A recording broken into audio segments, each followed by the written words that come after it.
सबसे बड़े दंगल में आपका एक बार फिर स्वागत है। बातचीत के इस सिलसिले को जोड़ने के लिए एक बार फिर से मैं हाजिर हूं। आखिर इस जनादेश का मतलब क्या है? ये कौन सी लकीर राष्ट्रीय राजनीति में खींचती है, कहां तक खींचती है? ममता बनर्जी क्या फेस हैं या फेस बन सकती हैं? और जिस तरह से विपक्ष ने उनको कॉल किया है और जिस तरह से उन्हें बधाई दी है, इसके मतलब क्या निकलते हैं? इन तमाम सारी चीजों का विश्लेषण पहले, फिर आके जब लौटेंगे तो आपको तारुफ कराएंगे मेहमानों से, बातचीत के सिलसिले को जोड़ेंगे। लेकिन सबसे पहले यह विश्लेषण।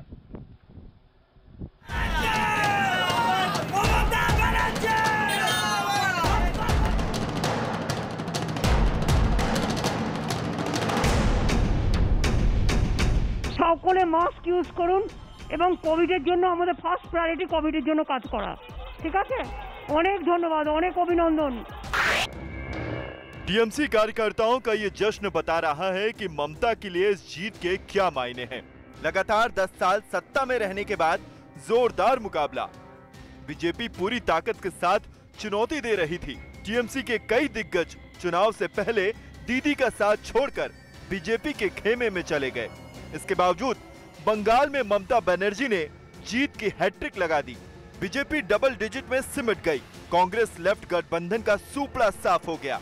ओवैसी और परिजादा अब्बास सिद्दीकी के वोटों का सारा समीकरण बिखर गया। It's okay that we have faced the horrible situation, we have faced the horror of the election commission, but ultimately I'll go to constitution bench because whatever they have done for this time in Bengal, the bias, in the bias way, if you tolerate like this, then India there will be no democracy. बहुत बड़ा खेला होगा उधर। तो क्या कहना चाहेंगे जिस तरह से ये अभी बहुत बधाई दे रहा है नेशनल लेवल पर ममता बनर्जी को। मोदी और अमित शाह को पदत्याग करना चाहिए, उसको रिजाइन करना चाहिए, क्योंकि बंगाल को जनता बोल दिया हम लोग ये सारा दिन जय श्री राम और 900 रुपया गैस का दाम, ये सब हम मानते नहीं। इधर में दंगा फसाद नहीं चलेगा। नतीजे बता रहे हैं कि पूरी ताकत लगाने के बावजूद बीजेपी ममता बनर्जी को नुकसान नहीं पहुंचा पाई। हालांकि इसमें कोई दो राय नहीं है कि पिछले विधानसभा चुनाव के मुकाबले बीजेपी ने इस बार अपनी जमीन काफी मजबूत की है, क्योंकि 2016 के विधानसभा चुनाव में बीजेपी सिर्फ 3 सीट जीत पाई थी। लेकिन बंगाल में सबसे बड़ा नुकसान लेफ्ट को हुआ है, क्योंकि लेफ्ट को 70 से ज्यादा मौजूदा सीट गंवानी पड़ी है। मुख्यमंत्री को हराने के लिए केंद्र के शीर्ष नेता, देश के प्रधानमंत्री, देश के गृह मंत्री, देश के कारोबार को देखने की जगह उनको हराने के पीछे लगे और उस माध्यम से पूरे देश में जिस तरह से कोरोना का फैलाव हुआ। कहा जा रहा है कि बंगाल में बाहरी का मुद्दा और बंगाल अस्मिता का दाव पूरी तरह से ममता बनर्जी के पक्ष में रहा। ये भी कहा जा रहा है कि ममता बनर्जी पर धुआंधार हमला बीजेपी के लिए उल्टा पड़ गया। हालांकि असम में बीजेपी अपनी सत्ता बचाने में कामयाब रही, लेकिन सबसे बड़ा सवाल ये है कि 5 राज्यों के नतीजे का संदेश क्या है? राष्ट्रीय राजनीति पर इसका क्या असर होगा? अगले 1 घंटे इसी सवाल पर होगा महामंथन। जनादेश का क्या है संदेश? हम नंदीग्राम पर भी बातचीत करेंगे, लेकिन इस जनादेश के क्या 5 बड़े बिंदु हैं? 5 वो पॉइंट कौन से बड़े हैं जो निकल के आए? पूरे दिन भर में जो विश्लेषण हुआ है, उन्हीं 5 बिंदुओं को हम आपके सामने रखना चाहते हैं। जो सबसे बड़ी बात है इस जनादेश का, वो क्या मतलब? बंगाली अस्मिता और बहरी का मुद्दा बीजेपी पर भारी पड़ा। ये मुद्दा खासतौर से बीजेपी के लिए मुश्किल था। ये पहला जनादेश का एक पॉइंट है। दूसरा पॉइंट, ममता बनर्जी पर धुआंधार हमला सारे तरफ से, तमाम सारे मुख्यमंत्री, नेता, प्राइम मिनिस्टर और गृह मंत्री, ये बार बार टीएमसी कहती रही। 10 साल शासन के बावजूद ममता की ये वापसी, क्या सत्ता विरोधी कोई लहर थी या नहीं थी, इस पर एक बात। चौथा पॉइंट, जो कौन सी इस पूरे जनादेश से बात निकल रही है, और वो ये कि बंगाल विधानसभा में बीजेपी की ताकत काफी बढ़ गई है। तो 3 थी, अब 73 या 74 या 75 या 80 के आसपास कहां रुकती है? ये भी एक पॉइंट था जो उसका बढ़ोतरी हुई है। बंगाल की सियासत में सीपीआईएम का सुपड़ा बिल्कुल साफ हो गया। उसका वोट बैंक जो था, उसका जो कैडर था, वो किधर गया, किस तरफ खिसका, ये भी एक बहुत बड़ा सवाल है जो लगातार बना हुआ है। इन्हीं मुद्दों पे बातचीत के लिए हम अपने मेहमानों से हम आपका तारुफ करा दें जो इस वक्त हमारे साथ मौजूद हैं। अशोक वानखेड़े जी हमारे साथ हैं और बीजेपी के संबित पात्रा कुछ देर में हमारे साथ जुड़ेंगे। हमारे साथ मनोजीत मंडल साहब इस वक्त मौजूद हैं। शुक्रिया, बहुत बहुत शुक्रिया। बाकी जो मेहमान जुड़ते जाएंगे मैं उनसे आपका तारुफ कराता जाऊंगा। शुभजीत मंडल साहब, पहले तो ये एक बधाई हो, आपको कहना चाहिए कि जिस तरह से बात हो रही थी, और ये कहना चाहिए, इसको कहने में कहीं कोई हिचक नहीं हो रही। जी मनोजीत दा, एक बात, सबसे पहली बात तो ये मैं जानना चाहूंगा कि लगातार हमला ममता बनर्जी पे चारों तरफ से, और ये बात कही बंगाल में बंगाल की लड़की, और उसको चारों तरफ से हमला, ये क्या यही पॉइंट था जो ये पॉइंट बड़ा भारी पड़ा बीजेपी को? आपकी विश्लेषण क्या? प्रतीक भाई, आपको बहुत बहुत शुक्रिया। आप भी बंगाल में आए थे, आपको तो पता भी चल गया क्या होने वाले थे। अब मुझे ये लगता है अमीश जी ठीक ठाक है, क्योंकि बिल्कुल हर तरह सदमा में रहता हूँ जी। आएंगे जी के घटना घटने के। आप भी खुशहाल में रहिए। देखिए, हमारे जो आगे जो लड़ाई है वो अभी कोरोना के खिलाफ लड़ा है। ममता दी ने पूरा साफ कर दिया है कि अभी ये जो लड़ाई लड़नी है, हम सब लोगों को एकजुट होके, जिस तरह से बंगाल में और पूरे देश में कोरोना फैल गई है, अभी हमारे पास एक ही लक्ष्य है कि हम ठीक से इस लड़ाई को जीते। हाँ, ये भी एक जंग के तरह ही थे। आप देख के गए हो पिछले 2 सालों से 2019 इलेक्शन के बाद किस तरह से ममता दी को हर तरह से घेरा गया है, चाहे वो प्राइम मिनिस्टर, होम मिनिस्टर, आधे से ज़्यादा कैबिनेट और कुछ कितने राज्यों की चीफ मिनिस्टर, और उसके साथ जो उनका सीबीआई, ईडी, इनकम टैक्स, और खास करके अभी जो 2-3 महीने इलेक्शन कमीशन, सबको मिलजुल के आप अगर देखोगे, ये बहुत ही एक आवेगपूर्ण मामला हमारे लिए था, लेकिन हम उतर के आए। बंगाल की जनता को बधाई हो। ये एकदम एक अकेली एक मुकदमा की जाय नहीं है, पूरे बंगाल की जाय है। मनोजीत दा, मैं बिल्कुल सीधा सवाल है, बहुत छोटा सा सवाल है मनोजीत दा, बहुत छोटा सा सवाल है कि क्या इसके मतलब दिल्ली की तरफ चलो, अब दिल्ली में खेला होगा अब, तो इसका मतलब क्या होगा? इसके मतलब क्या निकलते हैं टीएमसी के, जानना चाहूंगा, फिर मैं वानखेड़े साहब के पास आना चाहता हूं। प्रतीक जी, देखिए, ये जो इलेक्शन, बंगाल के इलेक्शन बहुत बड़े मायने रखते हैं देश के लिए। ये आपको भी पता है। अगर ये बीजेपी के पास चला जाते, उनका कितना सारा स्ट्रेंथ हो जाते लोअर हाउस में, जिसको हम राज्यसभा कहते हैं, ये हम सबको पता था, पूरे देश को पता था। सो एक इलेक्शन नेशनली बहुत ही इंपॉर्टेंट है, लेकिन आगे क्या होगा इसके बारे में हम अभी नहीं सोच रहे, क्योंकि मैंने कहा हमारा आज का जो लक्ष्य है, हमारा एक लक्ष्य चुनाव जीतना नहीं है। लक्ष्य अभी लोगों को सेवा करना, जो लोग अभी मर रहे हैं, जो लोग अभी तनाव में है, उनके पास अशोक वानखेड़े जी, सेवा करना ही हमारा।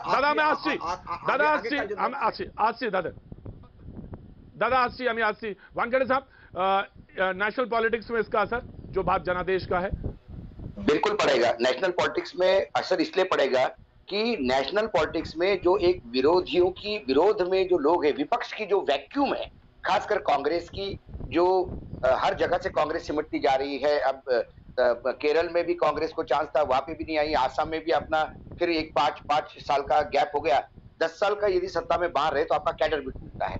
ऐसे में कांग्रेस के लिए बहुत बड़ी प्रॉब्लम हो रही है।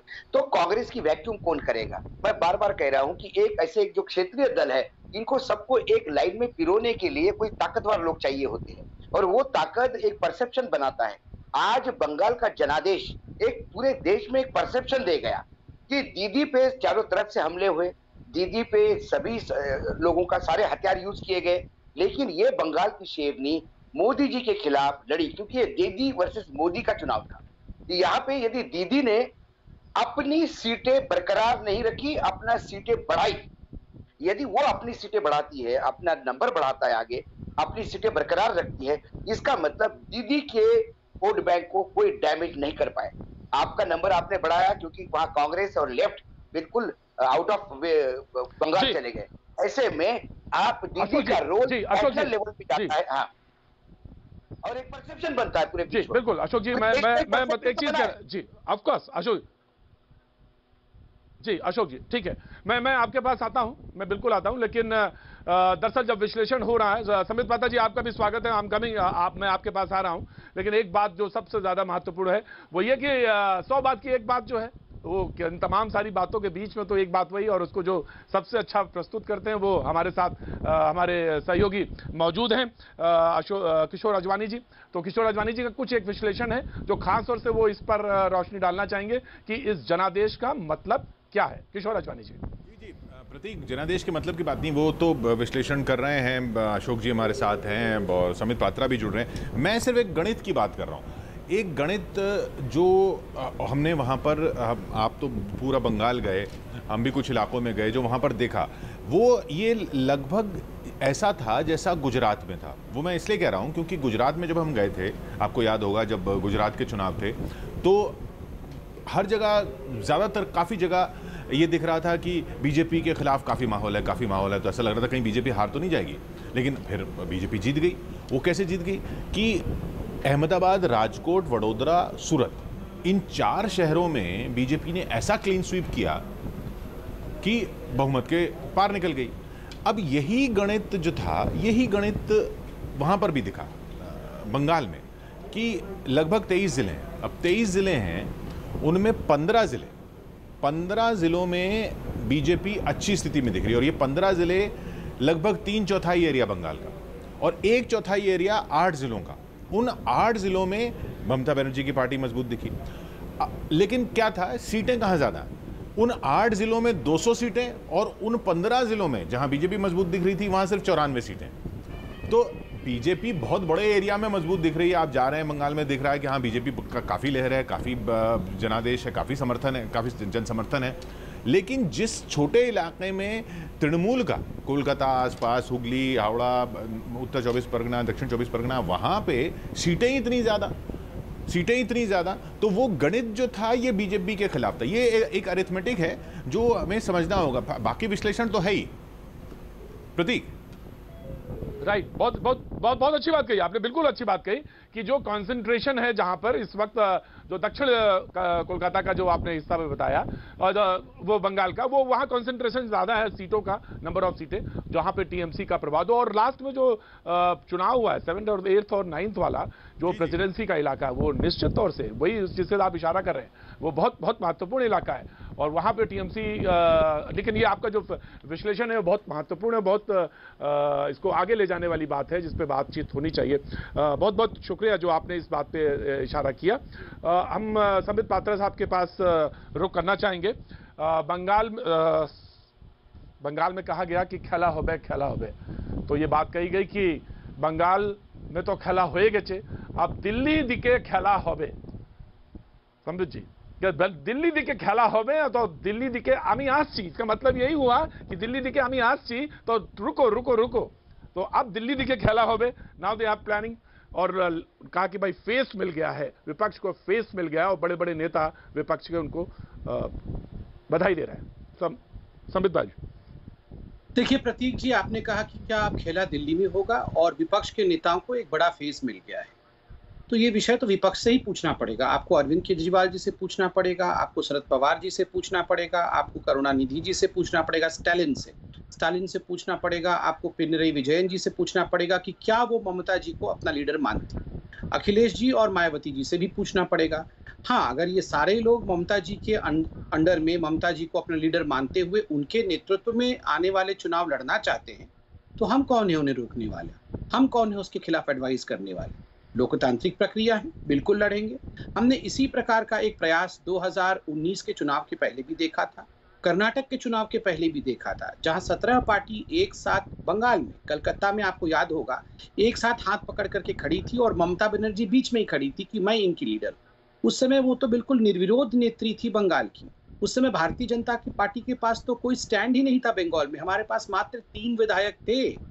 आज तो हमारे पास 78 विधायक हैं। तो स्वाभाविक रूप से अगर वो यहाँ पर अर्थात दिल्ली में खेला करना चाहते हैं, स्वागत है, मगर जो खेला के बाकी रेसिपीज होंगे, जो कंपोनेंट्स होंगे, वो कंपोनेंट्स भारतीय जनता पार्टी के नहीं है, वो विपक्षियों के हैं, उन्हीं से पूछना होगा।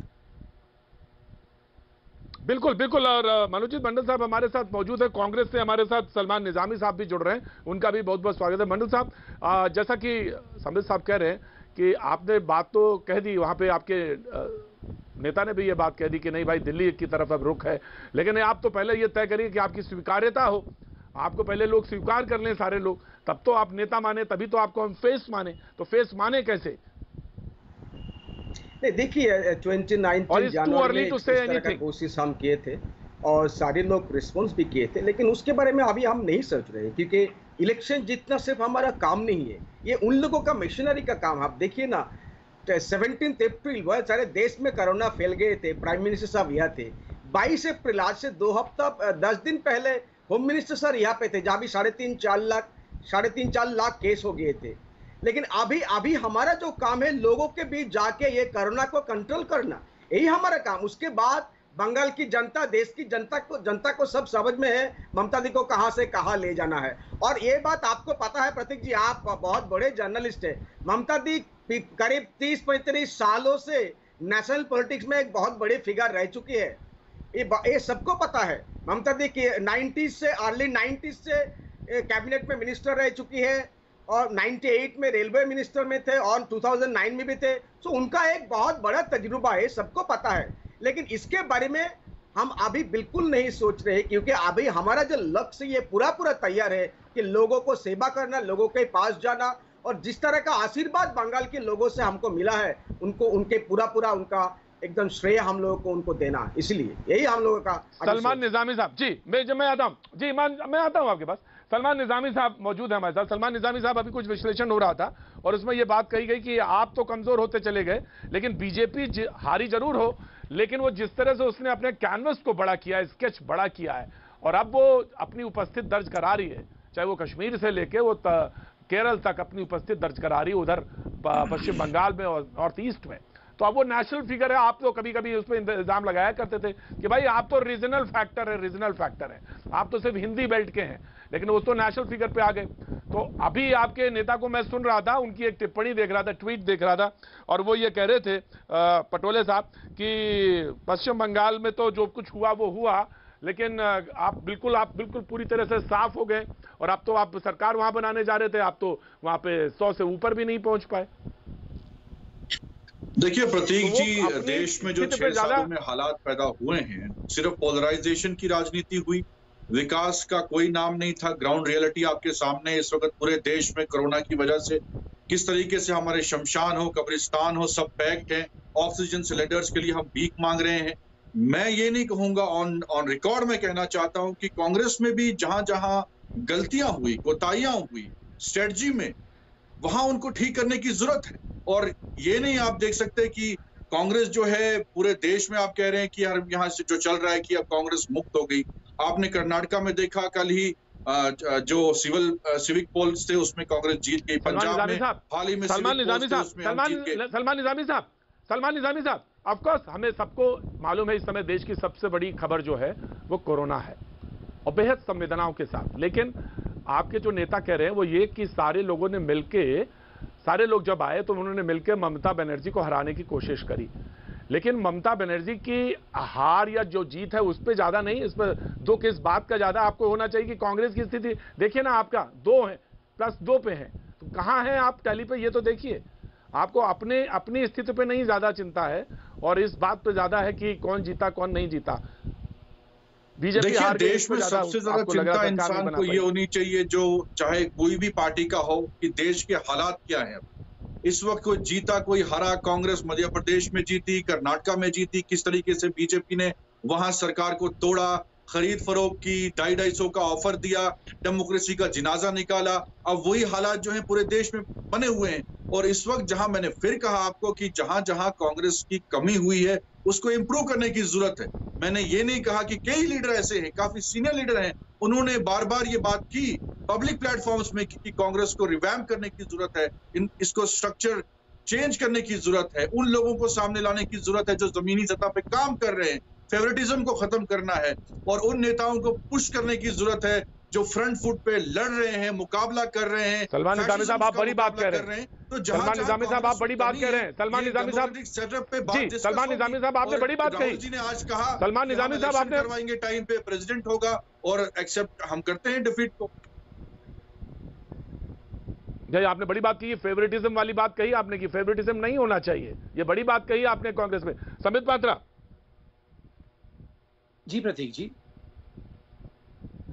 बस स्वीकार करते हैं, उन्होंने कहा कि प्रेसिडेंट भी होगा और इलेक्शन भी कराएंगे और स्थितियों को ठीक करेंगे। फेवरेटिज्म की बात के बारे में सलमान निजामी कह रहे कि वो नहीं होना चाहिए, कांग्रेस इस बात को कह रही है तो वो स्ट्रक्चर अपना ठीक करना चाह रही है, तो इस पर स्वागत होना चाहिए। इसमें मैं क्या स्वागत करूं, वो अपना स्ट्रक्चर खुद ठीक करे। और आज कहीं ना कहीं कांग्रेस जिस प्रकार से बिल्कुल रेनिगेटेड टू द फ्रिंज हो चुकी है, एक तरह से एक फ्रिंज की पार्टी बन गई है, मुझे लगता है आज कांग्रेस के विषय में बहुत कुछ बोलने की आवश्यकता नहीं है। उनका व्यक्तिगत विषय है, किसको प्रेसिडेंट बनाना है, किसको नहीं बनाना है, वो बनाए। मगर राजनीतिक परिप्रेक्ष्य में एक बहुत महत्वपूर्ण घटना आज घटी है। देखिए, राहुल गांधी वायनाड से आते हैं, वायनाड के मेंबर ऑफ पार्लियामेंट, खुद वहां से इलेक्शन हार जाना। आज कांग्रेस का जिस प्रकार का परफॉर्मेंस रहा है केरल के अंदर, वो बहुत ही चिंताजनक रहा है कांग्रेस के लिए। तमिलनाडु में भी कांग्रेस का बात करिए ना। चलिए, मैं ये तो छोटी स्टेट है, आप तो बंगाल में आपने हर कार्ड प्ले किया, हर कोशिश की। प्रतीक जी, मैं शांत हो जाता हूं, आप इन्हीं से बुलवाइए। हिंदू मुस्लिम करवाया, क्या नहीं करवाया आपने, फिर क्या हुआ?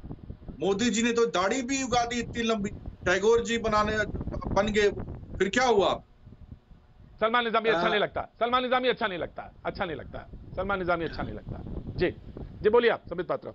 देखिए, मुझे लगता है सलमान निजामी जी को हमें को टोकने की कोई आवश्यकता नहीं है। अगर कांग्रेस को लगता है कि कांग्रेस की बहुत बड़ी जीत हुई है, कांग्रेस ने बहुत अच्छा किया है, तो मैं उनको मुबारकबाद देता हूं।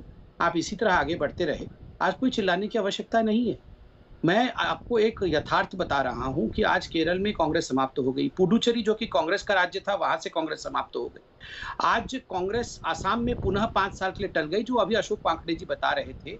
देखिए, एक विपक्षी अलायंस स्टिच करने के लिए एक फलक्रम, एक एक्सिस, एक धुरी की आवश्यकता पड़ती है। अनेकों वर्षों तक इस अलायंस की धुरी कांग्रेस बन के रही थी। अब क्या बाकी पार्टियां कांग्रेस को अपनी धुरी मानेंगी? मुझे तो नहीं लगता है कि ये सारी पार्टियां, चाहे वो एमवीए की घटक दल ही क्यों ना हो, चाहे वो शिवसेना और एनसीपी क्यों ना हो, चाहे वो ममता की पार्टी, अखिलेश जी की पार्टी और मायावती जी की पार्टी क्यों ना हो, चाहे वो अरविंद केजरीवाल क्यों ना हो, क्या ये सारे लोग कांग्रेस को मध्य में रख के उसके इर्द गिर्द एक अलायंस स्टिच करेंगे? नहीं करेंगे। तो अब ये चिंता करना है विपक्ष को कि वो किसको अपने नेता के रूप में प्रोजेक्ट करके आगे बढ़ेंगे, क्योंकि आज चर्चा का विषय यही है। जहां तक भारतीय जनता पार्टी का सवाल है, आपने बिल्कुल सही कहा, एक बड़े कैनवस में हम आए। आसाम में पुनः अपने सरकार को उससे भी बड़े मार्जिन से बचा के रखना। पुडुचेरी के अंदर फिर से सरकार नहीं है ना, आपने ईडी को मिसयूज किया, इनकम टैक्स को यूज किया, फिर ममता जी के नेफ्यू को बीच में बोलना लगाई, इलेक्शन में आपको ईडी याद आती है, इनकम टैक्स याद आता है, ईडी और ये इस प्रकार से क्यों करते हैं? आपने हर तो बीच में नहीं बोलता हूँ, हर जोर लगाया, मोदी जी ने पूरा कैंप लगाया था, इनके बीच में बिल्कुल नहीं बोलता हूँ। मैं आपसे रिक्वेस्ट करूंगा, आप इनके शब्दों, आप इनके आवाज को कंट्रोल करिए, ताकि हम लोग एक तूतू मैमे की डिबेट नहीं, एक सार्थक डिबेट कर सके। मैं इनके बीच में बिल्कुल नहीं बोला, शांति से सुन लें। देखिए, कांग्रेस को इस प्रकार से एरोगेंटली बिहेव करने की कोई आवश्यकता नहीं। मैं इतना कहना चाहता हूं कि भारतीय जनता पार्टी ने अपने कैनवस को बड़ा ही किया है। याद करिए, ये वही बंगाल है जहां पे 2011 में हमारे पास 0 सीटें थी, 2016 में हमारे पास 3 सीटें थी, 4% से 10% वोट शेयर, और 10% से आज लगभग 37 to 40% वोट शेयर पर हम खड़े हैं।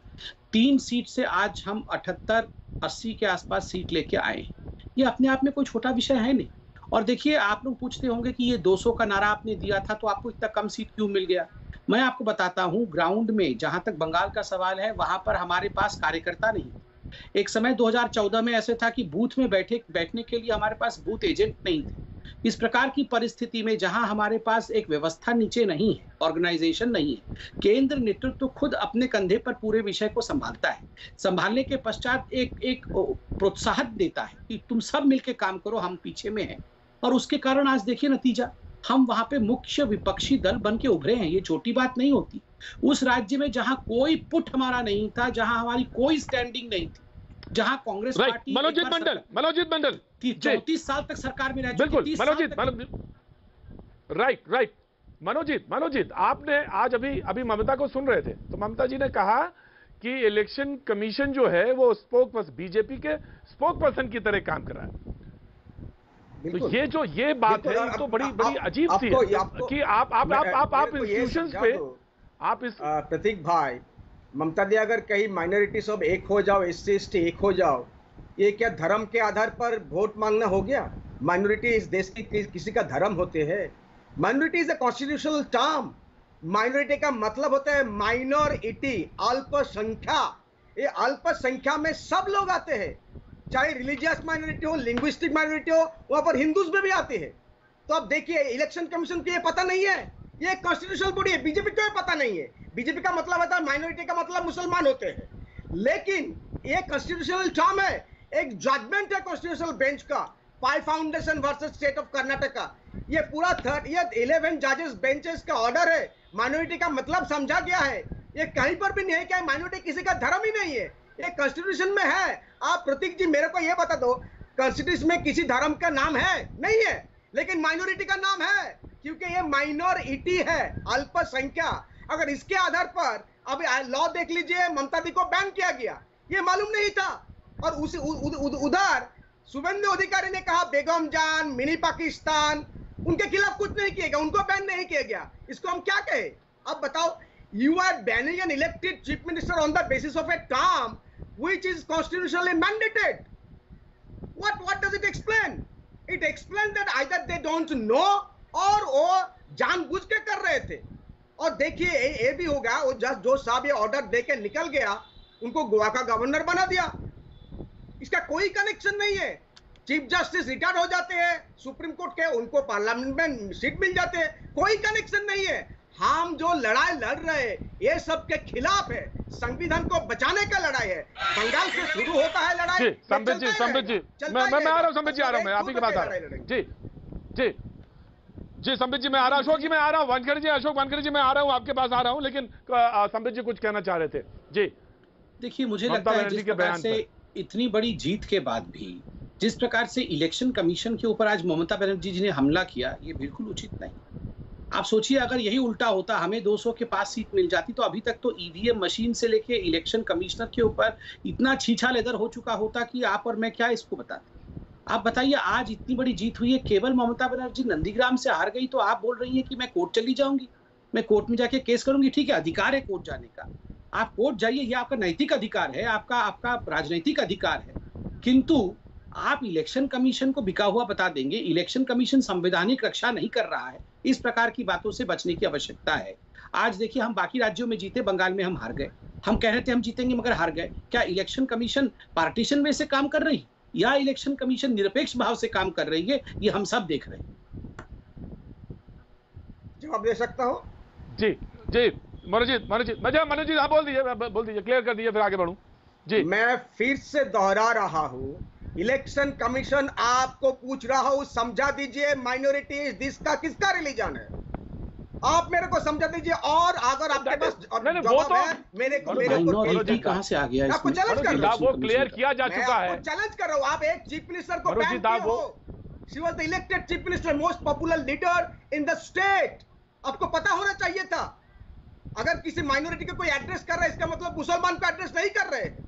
ये एक संख्या होते हैं जो कॉन्स्टिट्यूशनली मनोजीत आप समझे हुए आप समझे हुए स्पोक पर्सन है। एक बात कही जा सकती है, अगर उस पर किसी का वर्डिक्ट है इलेक्शन कमीशन का, वो कॉन्स्टिट्यूशनल बॉडी है, उसने कहा है और आपको उस पर एतराज है, तो आपने कहा कि मैं कोर्ट पे जाऊंगी, तो you are free to go. लेकिन आप उसको पब्लिक डोमेन पे जब लाते हैं, जब पब्लिक डोमेन पे उसको लाते हैं, तो वो चर्चा का विषय बनता। मैं आ रहा हूं आपके पास, सुमित भौमिक साहब, मैं जोड़ रहा हूं आपको। सुमित भौमिक साहब, जिस तरह से आज ममता बनर्जी 10 सेकंड का उत्तर सुन लीजिए। इसीलिए मैं कह रहा हूं, आप अगर एक जुडिशियल बॉडी हो, कॉन्स्टिट्यूशनल बॉडी हो, आपको पूरा फेयरली काम करना चाहिए। Must be seen to be fair. You are not seen to be fair. That's what we are saying. You are not seen to be fair in this particular case. This is your judgement, ये आपका judgement हो सकता है। जी देखिए, संबित बोलिए, फिर मैं जाऊं। इसको चैलेंज हम नहीं कर सकते, हो गया है। जो हमारे व्यूअर्स हैं वो शायद समझ नहीं पा रहे होंगे कि मनोजीत दा किस परिप्रेक्ष्य में बात कर रहे हैं। आपको याद होगा, ममता बनर्जी ने इलेक्शन के दौरान में कहा था कि जो 30% अल्पसंख्यक हैं या जो अल्पसंख्यक हैं वो कहीं और वोट मत करना, इकट्ठे होकर मुझे वोट करना, कभी भी अल्पसंख्यक अपना वोट डिवाइड ना करे। ये यहाँ पर बोल रहे हैं कि अल्पसंख्यक का अर्थ प्रॉब्लम क्या है? इतना गुस्सा क्यों हो रहे अल्पसंख्यक किसी का रिलीजन है, आपने कहा इतना गुस्सा होने की आवश्यकता, इतना गुस्सा होने की आवश्यकता नहीं, मैं कंप्लीट कर वोट नहीं मांग सकते, अल्पसंख्यक रिलीजन नहीं है, एक संख्या है। आज तो इस प्रकार से चिल्लाने की आवश्यकता नहीं है। तो आप क्या सोचते हैं, ये इलेक्शन कमीशन और ये भारत की जनता ये मूर्ख है? आप कह रहे हैं अल्पसंख्यक एक होके वोट करना, किसी और को वोट मत करना, या आप बता रहे हैं कि हम नंबर को बोल रहे थे, हम नंबर को, हम किसी एक जाति या धर्म को नहीं बोल रहे हैं? इतने मूर्ख तो हम लोग नहीं है मनोजीत दा। आप क्या सोचते हैं, आप अकेले पढ़े लिखे और हम सब मूर्ख लोग बैठे हुए हैं? लेकिन हम लोग इतना तो इंटेलिजेंट है ही, इतना तो इंटेलिजेंट है ही कि जब आप कहते हैं कि अल्पसंख्यक किसी और को वोट मत देना, आपका वोट डिवाइड नहीं होना चाहिए, उसका अर्थ क्या होता है? इतना तो इलेक्शन कमीशन भी समझ सकती है। मैं आ रहा हूँ सुबीर भौमिक साहब, सुबीर भौमिक साहब को जोड़ने दे। सुबीर भौमिक साहब, मैं अपने डिबेट को आगे खोलता हूं, सुबीर भौमिक साहब भी मौजूद है हमारे साथ। सुबीर भौमिक साहब, जिस तरह से डिबेट हो रही है, जिस तरह से बातचीत चल रही है, तमाम विश्लेषण हो रहा है, जनादेश का मतलब क्या है, ये इस पे बातचीत शुरू हुई है कि दिल्ली तक जाने की बात, खेला तो होबे, तो खेला तो हुआ, अब दिल्ली दिखे खेला होबे, तो दिल्ली में खेला होगा और वहां तक जा रही है बात, और इसको ये माना जा रहा है कि now we have got a face, जो फेस है हम उसको देख सकते हैं। इसमें तमाम सारी बातें कही जा रही है। भौमिक साहब, देखिए, यहां एक चीज मैं कहना चाहूंगा पहले ही कि बंगाल का एक डिस्टिंक्ट पर्सनालिटी है, बंगाल का डिस्टिंक्ट एक सोशल कैरेक्टर है, और ये भाजपा के लोग समझ नहीं पाए, इसीलिए ममता जी इतने जनादेश, इतना बड़ा भारी जनादेश लेके वापस आए हैं। बट वही लॉजिक से हम कहेंगे कि बंगाल वाला राजनीतिक अंदाज लेके आप आर्यवर्ता में जाओगे, नॉर्थ इंडिया वगैरह में, तो ये हम नहीं समझते हैं कि ममता जी बहुत कामयाब होंगे। ममता जी को अपना जगह कंसोलिडेट करना है, एक ऑथेंटिक बंगाली रीजनल पार्टी बनाना है। ये ऑल इंडिया तृणमूल कांग्रेस ये सब बकवास चीज है, कहीं ऑल इंडिया नहीं। हाँ, ये जरूर है कि आज के तारीख में कांग्रेस, संबित जी सही कह रहे हैं, कांग्रेस दिखाई नहीं देगा। माफी चाहूंगा भौमिक साहब, मैं आपको रोक रहा हूं, मुझे बहुत मैं माफी के साथ टोकना नहीं चाहिए बीच में, लेकिन टोक रहा हूं। बहुत देर बाद आपसे पूछा भी सवाल, लेकिन मैं पूछा, जब आपने कहा कि बंगाली अस्मिता, तो ये क्या मुद्दा था और ये मुद्दा भारी पड़ा बीजेपी को, जब ममता ने उठाया, तो ये मुद्दा क्या भारी पड़ गया बीजेपी को? बहुत भारी पड़ा है। लोग अगर कहेंगे, यहां राम की बात करेंगे और राम मोहन को ब्रिटिश एजेंट बोलेंगे, तो हमारे दिल में नहीं लगेगा। राम का इज्जत हम करते हैं, बट राम मोहन तो हमारा रियल कैरेक्टर है ना, कोई मिथोलॉजी नहीं है कि राम मोहन हमारा सोशल मॉडर्नाइजेशन, सामाजिक आधुनिकीकरण का बेसिस है, जिन्होंने सतीदाह व्रत किया था, वुमेन एम्पावर। देखिए, बीच में मत टोकिए, मुझे बोलने देना है तो दीजिए, नहीं तो मैं जाता हूं। तो ये एक चीज है, ये बंगाल को समझ नहीं पाए, ये बंगाल को समझ नहीं पाए। बट एक ये भी चीज हम कह देंगे, ममता जी बंगाल को अच्छी तरह से जानते हैं, बट सारा देश जानना ये उतना आसान नहीं है। तो इसलिए ममता जी को फोकस्ड होना चाहिए, बंगाली एक अच्छा रीजनल पार्टी बनाए ताकत से, और सिर्फ बंगाली अस्मिता और इमोशन लेके नहीं चलेगा। आज के तारीख में जैसे सोशल सेक्टर स्कीम्स उन्होंने अच्छी तरह से इंप्लीमेंट किया, जिसका नतीजा उनको मिला, आज के तारीख में उनको इंडस्ट्रियलाइजेशन, जॉब अपॉर्चुनिटी, एम्प्लॉयमेंट, ये सब के तरफ नजर देना पड़ेगा, इन्वेस्टमेंट लाना पड़ेगा। और यहां पर एक चीज याद रखना है, सबसे बड़ी बात, ये एक वुमेन वोट जो है उनको बहुत जबरदस्त तरीके से मिला है। बांग्ला निजेर में तो ये मे फैक्टर के ऊपर खेला है। ये बंगाल का, बंगालियों का ये एक असली चीज है, वुमेन पावर। वहां शेख हसीना या ममता बनर्जी कोई एक्सीडेंट नहीं है साहब, ये हकीकत है। जी बिल्कुल। Sambit Patra now please come. Sambit Patra बंगालेर में, और उन्होंने कहा कि उधर बांग्लादेश और इधर कोलकाता में ममता बनर्जी, ये एक वुमेन पावर की बात कही उन्होंने। और दूसरी बात ये कही कि जो हिंदी हार्टलैंड है और मैथोलॉजी वाली बात कही उन्होंने कि आप जो है बंगाल की अस्मिता और कल्चर को, उसको डीपली रूटेड जो है वो नहीं समझ पाए। तो वो चीज जो थी, आप राममोहन रॉय पे जब आप कमेंट करते हैं तो आप डीप रूटेड होकर नहीं समझ पाते उस चीज को, और सिर्फ आप उथले होके बात कहते हैं, इसलिए शायद आप कनेक्ट नहीं कर पाए बंगाल से। संबित पात्रा, दोनों बात। देखिए प्रतीक जी बुरा नहीं माने और जो पैनल में बैठे हैं वो भी बुरा नहीं माने, तो मैं 3 लाइन में पूरे इस इलेक्शन की समीक्षा को रख दूंगा। क्यों जीत हुआ, क्यों हार हुआ, मैं रख दूंगा। बिल्कुल साहब। देखिए भारतीय जनता पार्टी तो हम तो बड़े स्पष्ट से मत से कहते हैं कि हम सबका साथ, सबका विश्वास, सबके विकास के लिए चुनाव लड़ते हैं। मगर जब ये चुनाव आरंभ हुआ था, याद करिए उस समय कहा गया था तृणमूल कांग्रेस द्वारा कि ये 70% और 30% का चुनाव है। मैं स्पष्ट मत से कह रहा हूं और यही चुनाव के नतीजों का कारण है। 30% संपूर्ण रूप से कंसोलिडेट हो गया, 70% कंसोलिडेट नहीं हुआ।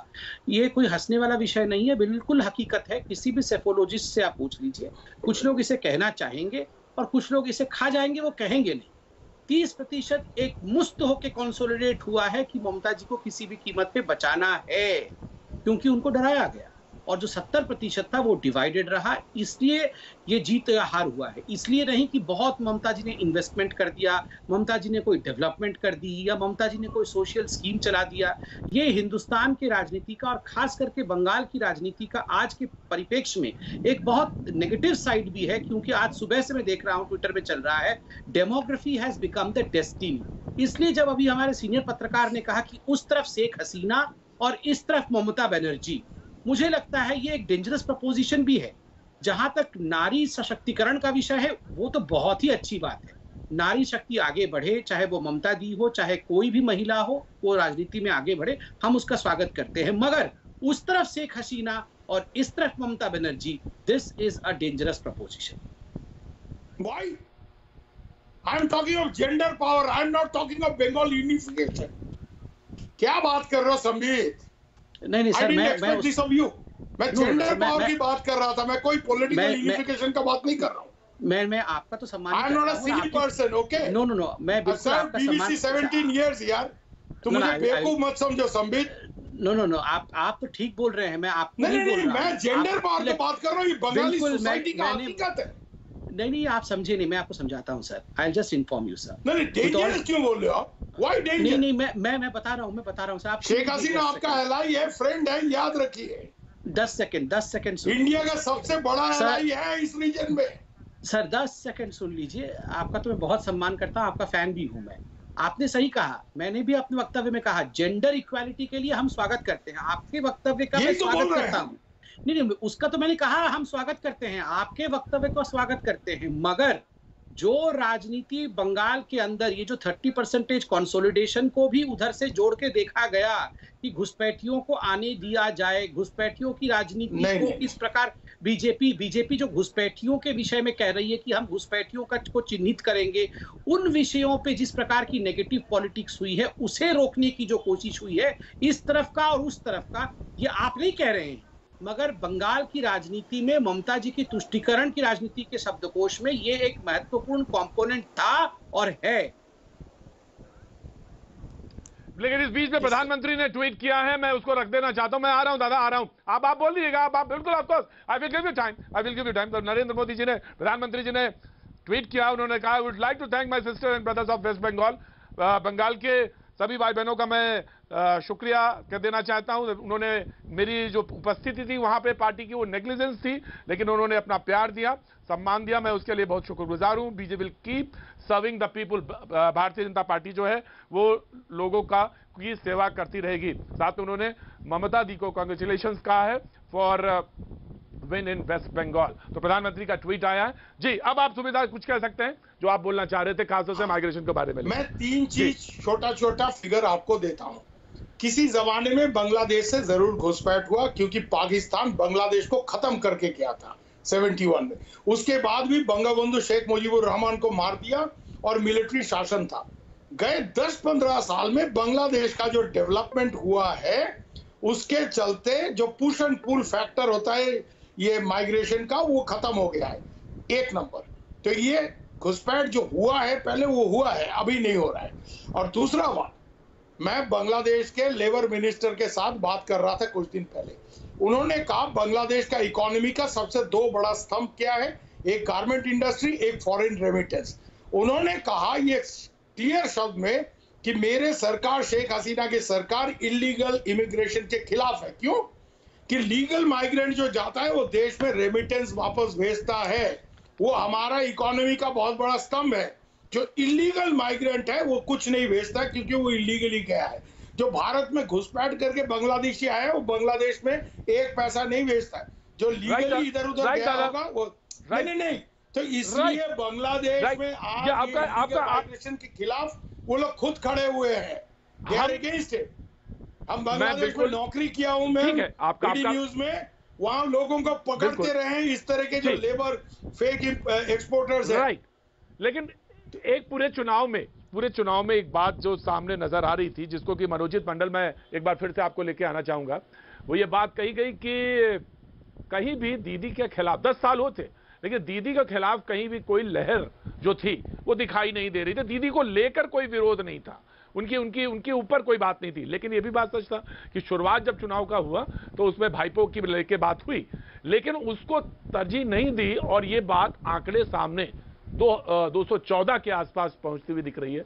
वो उस बात को साफ दिखाई दे रही। मनोजीत, देखिए आप ये भाईपो के बारे में मैं नाम लेके बोल रहा हूँ, अभिषेक बैनर्जी मेरे से बहुत ही छोटा है, 10-12 साल का छोटा है, लेकिन आपको ये कह सकता हूँ वो एक देश में जाने माने एक पॉलिटिशियन में रूप में उधर आएंगे।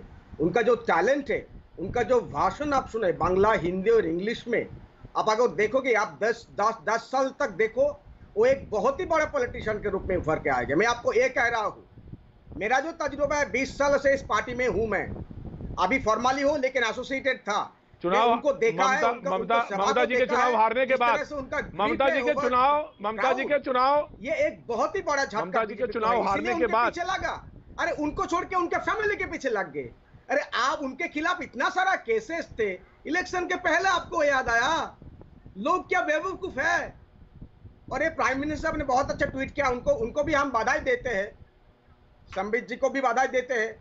उनको हम नहीं कहेंगे अभी भी शर्म करो, अभी भी कम्युनलिज्म के बात कर रहे हो, तुष्टिकरण के बात कर रहे हो, हम उनको नहीं करेंगे अभी तो शर्म करो, हम नहीं कहेंगे। उनको बधाई देंगे कि आप भी, you have also fought valiantly, you have, again I repeat, you have also fought valiantly, आपको बधाई हो। लेकिन ईश्वर की कृपा करके ये कम्युनलिज्म का पॉलिटिक्स बंगाल से हटाओ, ये नहीं चलेगी।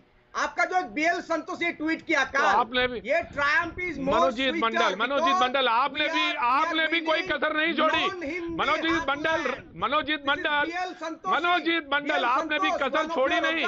मनोजीत मंडल किया है कि मनोजीत मंडल आई मत से बेल्ट को जीत रहे हैं, इसका मतलब क्या है? इन लोगों को आप भेजा था बंगाल जीतने के लिए, इनको देख के मुझे डर लगता है।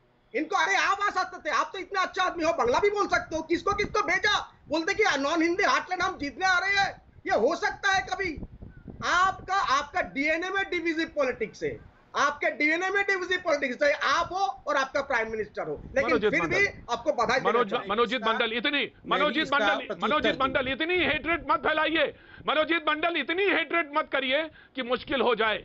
इतनी हेट्रेड ठीक नहीं है मनोजीत मंडल, मैं आपसे भी कह रहा हूं और मैं इस मुद्दे पर जरूर बोलूंगा। मैं 1.5 में दादा एक तो सुनते होवे, दादा एक तो सुनते होवे, भालो करे सुनते होवे, no you have to listen दादा, एक तो भालो करे दादा यू हैव टू लिसन, फिर भी आपको बधाई दे दादा। I will come to you दादा, you have to listen also, this is very careful no you have to listen दादा यू हैव टू लिसन दादा you have to listen very carefully.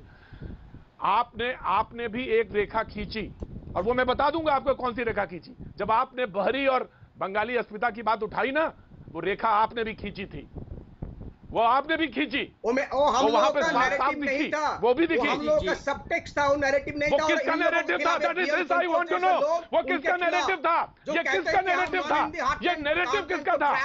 ये नैरेटिव किसके खिलाफ था? ये जानना जरूरी है। संबित पात्रा प्रतीक जी अभी बहुत चिल्ला करके अभी मनोजीत मंडल दा ने मुझे बहुत कुछ कहा कि हम तुष्टिकरण के बारे में बात करते हैं। मैं आपके चैनल में आज स्पष्टतः बता दूं, हाँ, हम जीते नहीं है चुनाव, हमने अच्छा परफॉर्मेंस जरूर किया है, 80 सीट लेके आए हैं, 3 से 80 तक पहुंचे हैं।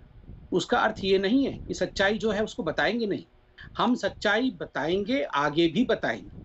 और तुष्टिकरण जो ममता बनर्जी करती थी उसका पोल पट्टी खोला हुआ है, हमने आगे भी खोलेंगे। और ये हकीकत है, तुष्टिकरण की राजनीति वहां होती है।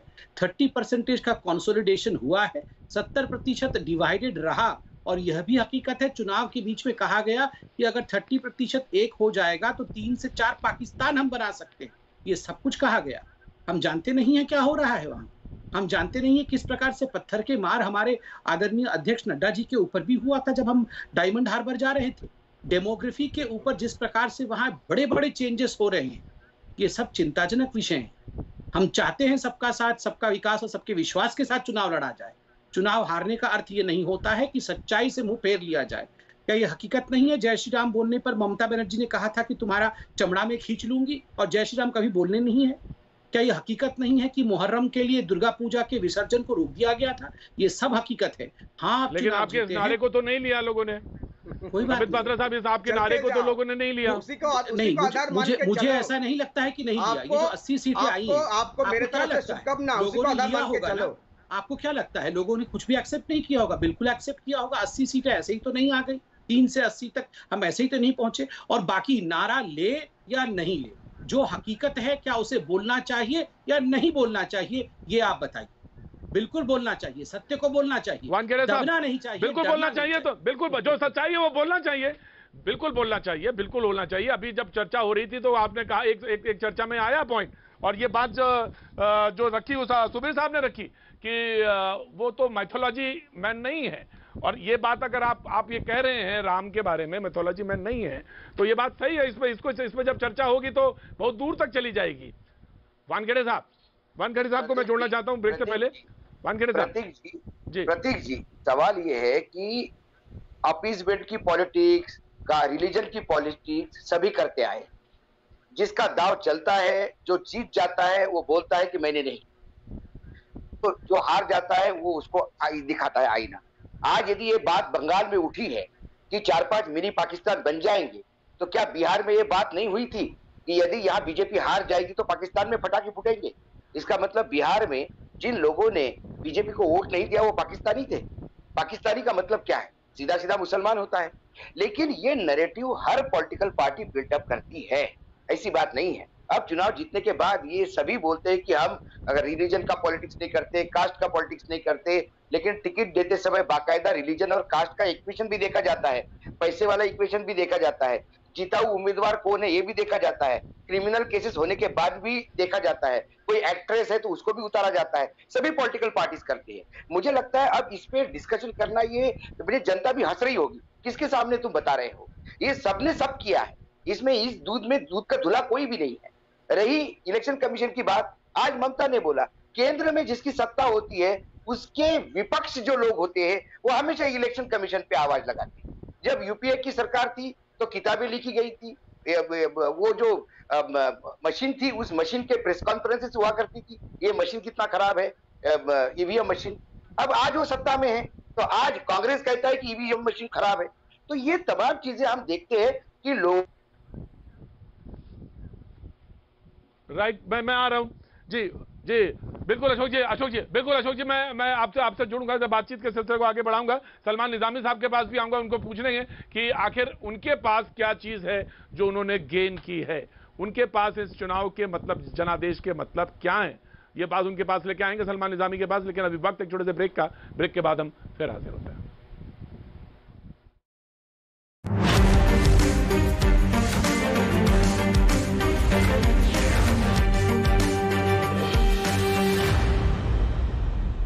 चुनाव परिणाम के दिन पश्चिम बंगाल के सीटों के रुझान आए।